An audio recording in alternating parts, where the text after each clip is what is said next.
अऊज़ु बिल्लाहि मिनश शैतानिर रजीम बिस्मिल्लाहिर रहमानिर रहीम। इंशाअल्लाह ताला अज़्ज़ा वजल आज हम सूरतुल बकरा आयत नंबर 219 से अपने सबक का आगाज़ करेंगे। अल्लाह सुब्हानहु व तआला इरशाद फरमाते हैं, यसअलूनका अनिल खम्रि वल मैसिर।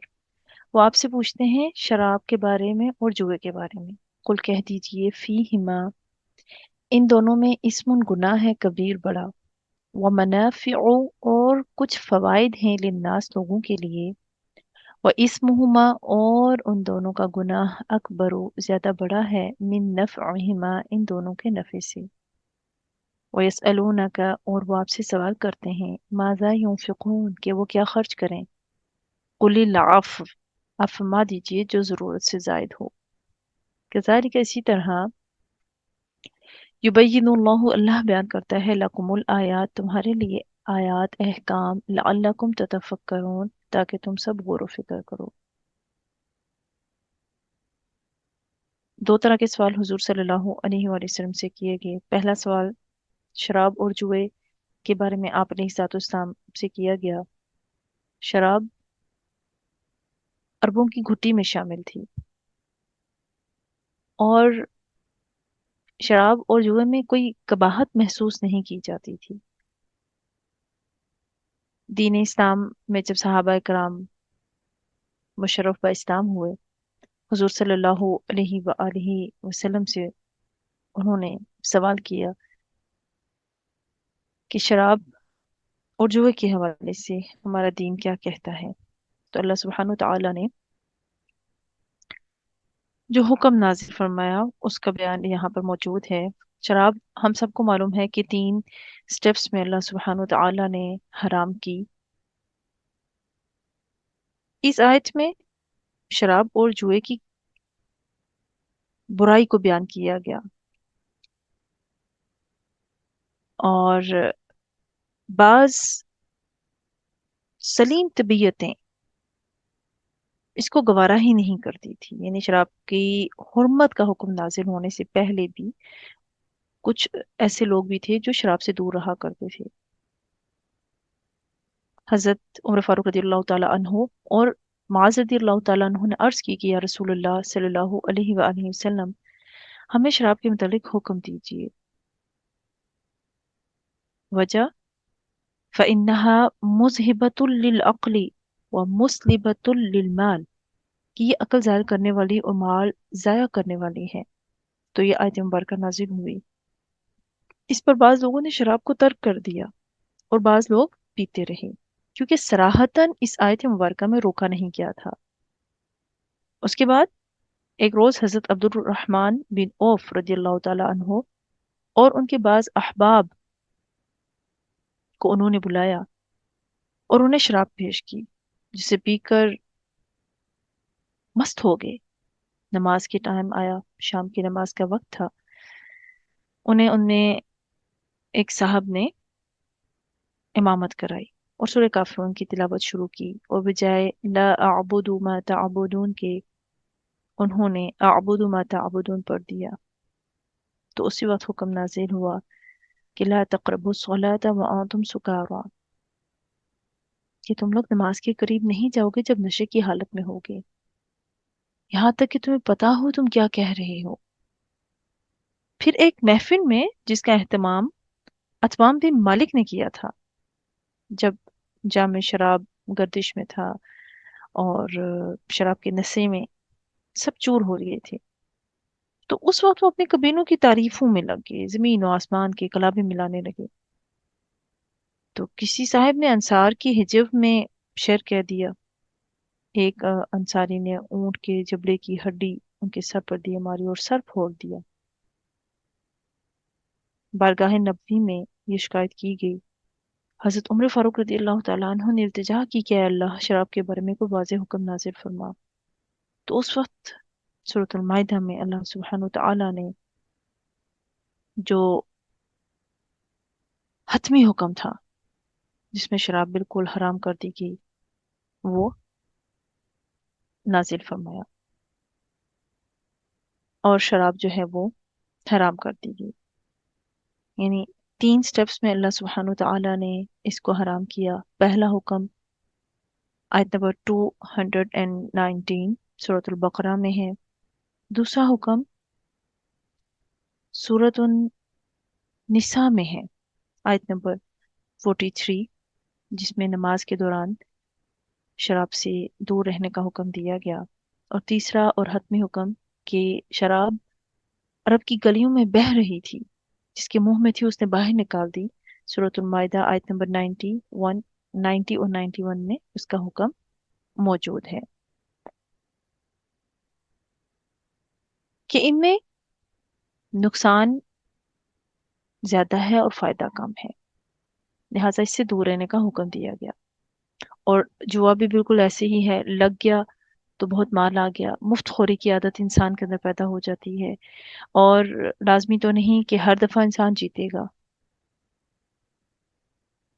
جب آپ جیتیں گے آپ کے پاس مال آ جائے گا، اور اگر ہار گئے تو آپ کو ہو سکتا ہے بہت ساری چیزیں کھونی پڑ جائیں۔ تو دین اسلام اس طرح کے غلط کاموں کی نفی کرتا ہے اور اس سے روکتا ہے، اسی لیے اللہ سبحانہ وتعالیٰ نے اس کا حکم دیا۔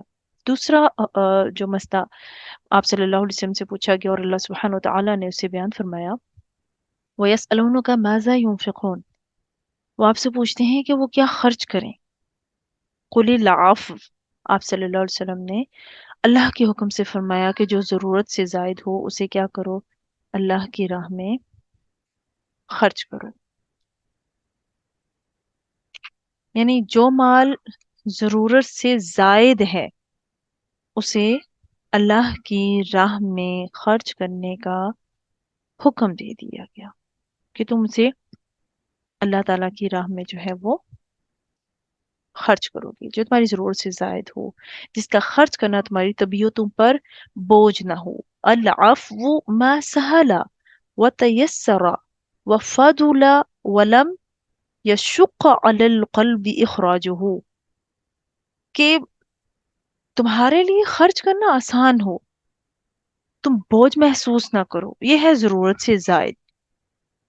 حضرت معاذ بن جبل اور سالبہ رضی اللہ تعالی عنہما رسول اللہ صلی اللہ علیہ وسلم کے پاس آئے اور دریافت کیا کہ حضور ہمارے غلام بھی ہیں، ہماری اولادیں بھی ہیں یعنی بال بچے بھی ہیں، اور ہم مالدار بھی ہیں، کیا کچھ اللہ کی راہ میں دیں؟ جس پر اللہ سبحانہ وتعالی نے جو حکم فرمایا، قُلِ الْعَفْوَ، جو ضرورت سے زائد ہو، یعنی جو اپنے بال بچوں کے خرچ کے بعد بچے تم اسے خرچ کر دو۔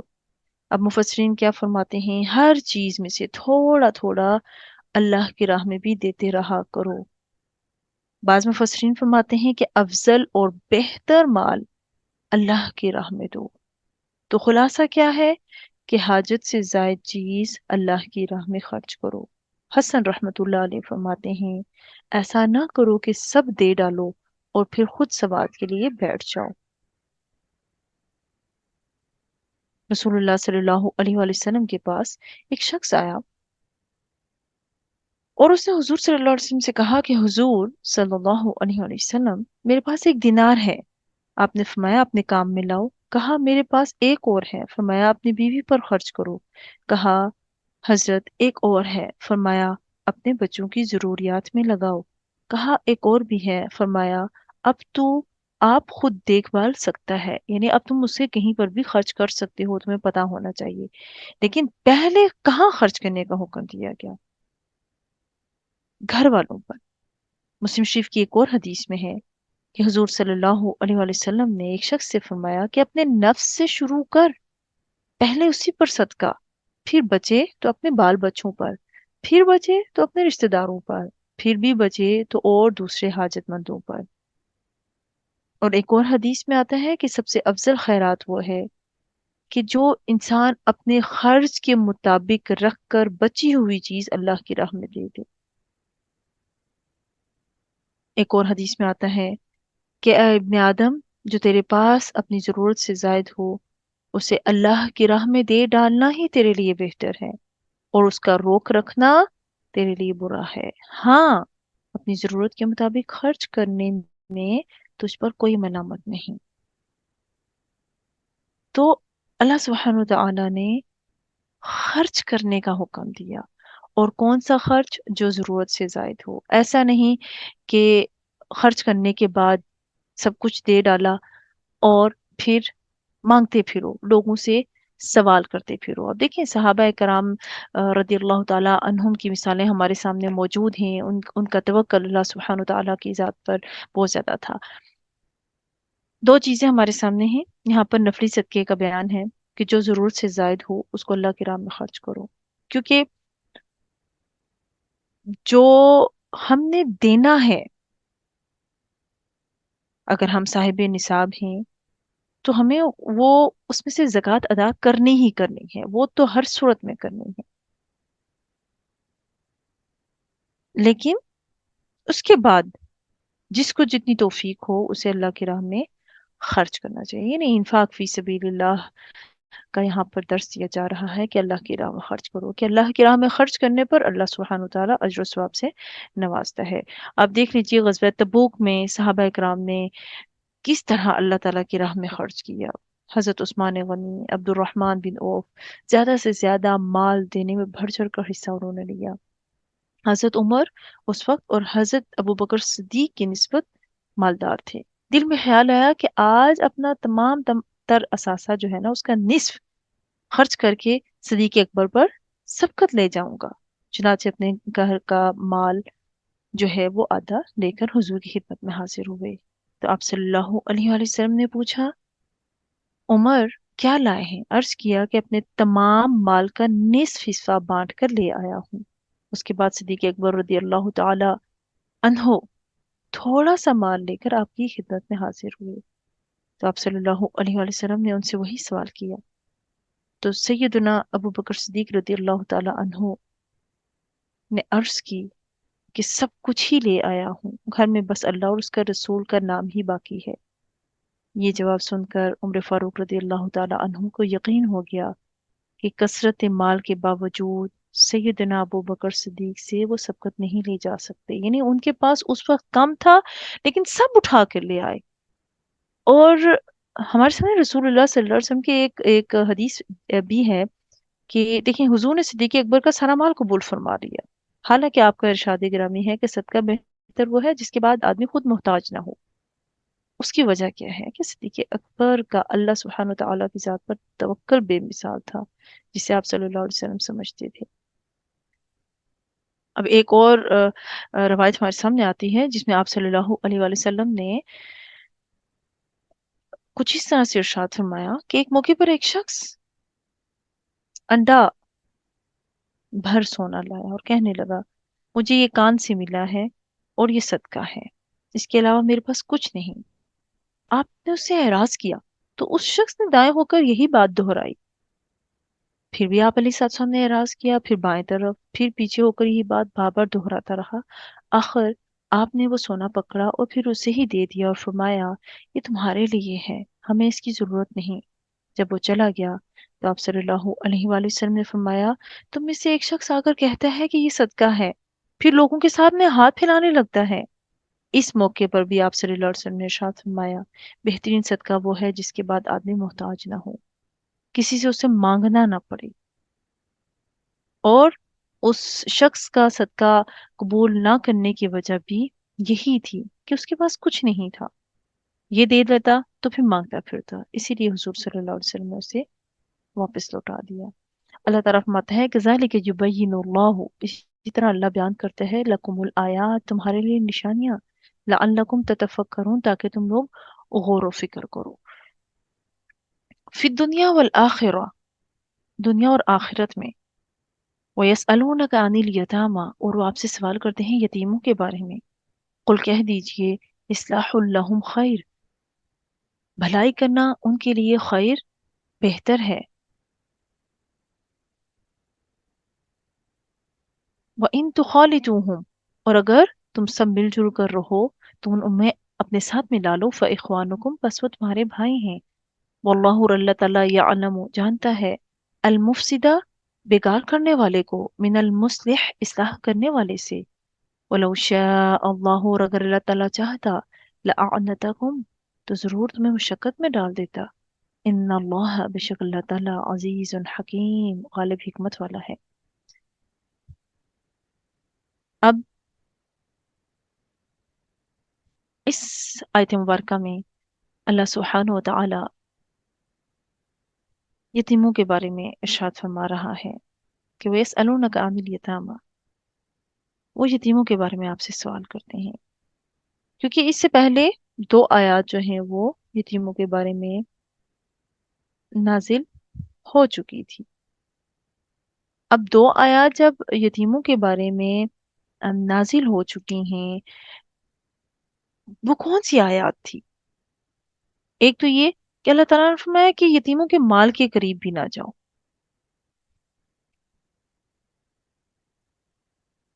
کہ وَلَا تَقْرَبُوا مَالَ الْيَتِيمِ إِلَّا بِالَّتِي هِيَ أَحْسَنُ، کہ یتیم کے مال کے قریب بھی نہ جاؤ مگر اس طریقے سے جو بہترین طریقہ ہو۔ اس کے بعد کی آیت جو دوسری آیت ہے، ان الذین یأکلون اموال الیتامی ظلما انما یأکلون فی بطونہم نارا وسیصلون سعیرا، کہ جو لوگ یتیموں کا مال ناحق کھاتے ہیں وہ اپنے پیٹوں میں آگ بھر رہے ہیں، عنقریب وہ بھڑکتی ہوئی آگ میں داخل کیے جائیں گے۔ ان آیات کو سن کر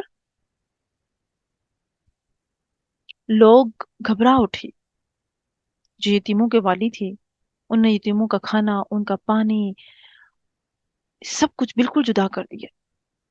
اب اس کا نقصان کیا ہوا؟ اگر ان کا کھانا بچ جاتا تو وہ ضائع ہو جاتا تھا،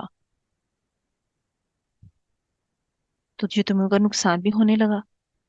دوسری جانب والیان یتیم بھی تنگ آ گئے کہ کب تک ایک ہی گھر میں اس طرح رکھ رکھاؤ کیا جائے گا۔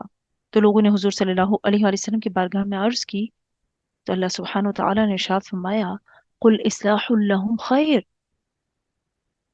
کہ نیک نیتی اور دیانتداری کے ساتھ ان کے مال کو اپنے مال سے ملا لینے کی رخصت ہے۔ حضرت عائشہ صدیقہ رضی اللہ تعالیٰ عنہ فرماتی ہیں کہ یتیم کی ذرا ذرا سے مال کی اس طرح دیکھ بھال سخت مشکل ہے کہ اس کا کھانا الگ ہو، اس کا پینا الگ ہو۔ اصلاح لہم خیر سے تو یہی علیحدگی مراد ہے، لیکن اب کیا ہے؟ وَإِن تُخَالِطُوهُمْ فَإِخْوَانُكُمْ، یہ فرما کر کھانا پینا ملا جلا رکھنے کی اجازت دے دی گئی کہ وہ تمہارے دینی بھائی ہیں، نیت نیک ہونی چاہیے، یعنی قصد، ارادہ تمہارا کیسا ہے؟ اگر یتیم کو نقصان پہنچانے کا ہے تو وہ اللہ سے پوشیدہ نہیں ہے، اور اگر مقصد بھلائی ہے، اس کے مال کی نگہبانی ہے، تو اسے بھی سب علم ہے، اللہ جانتا ہے کہ کون کس نیت کے ساتھ کام کر رہا ہے۔ اللہ تعالیٰ فرماتے ہیں اگر اللہ تعالیٰ چاہتا تو کیا کرتا، لَأَعْنَتَكُمْ، نہ یہ حکم دیتا، ملانے کا حکم نہ دیتا، بلکہ جو پہلے حکم تھا وہی رہتا۔ تو اللہ تعالیٰ تمہیں مشقت میں، تکلیف میں مبتلا رکھنا نہیں چاہتا، یعنی جو تنگی اور حرج تم پر یتیم کا کھانا پینا بالکل جدا رکھنے میں تھی، اللہ تعالیٰ نے اس کو دور فرمایا، تم پر تخفیف کر دی کہ ایک ہانڈیاں رکھ لو، ملا جلا کام کرو، یہ تمہارے لیے مباح ہے۔ بلکہ اگر والی یتیم اگر فقیر مسکین محتاج ہو تو دستور کے مطابق اپنے خرچ میں بھی اس کا مال لا سکتا ہے، اور اگر کسی مالدار نے بوقت ضرورت اس کی چیز کام میں لے لی تو پھر وہ اس کو ادا کرے گا۔ اس کی مزید تفصیل انشاءاللہ تعالی عز و جل سورۃ النساء میں بڑی تفصیل کے ساتھ آئے گی۔ یہاں پر اللہ سبحانہ و تعالی نے واضح فرما دیا کہ ساتھ ملاؤ، نیک نیتی سے ملاؤ، اچھے طریقے سے ملاؤ، تو کوئی قباحت نہیں ہے۔ جس کی نیت خراب ہوگی، جو ظلم و زیادتی کرے گا، اس کے مال کو کھا لے گا، جلدی سے ختم کرنے کے چکروں میں ہوگا، تو اللہ سبحانہ وتعالی سب جانتا ہے۔ اللہ تعالی ہمیں عمل صالح کی توفیق عطا فرمائے۔ وآخر دعوانا ان الحمد للہ رب العالمین۔ سبحانک اللہم وبحمدک، اشہد ان لا الہ الا انت، استغفرک واتوب الیک۔ آمین ثم آمین۔ السلام علیکم ورحمۃ اللہ وبرکاتہ۔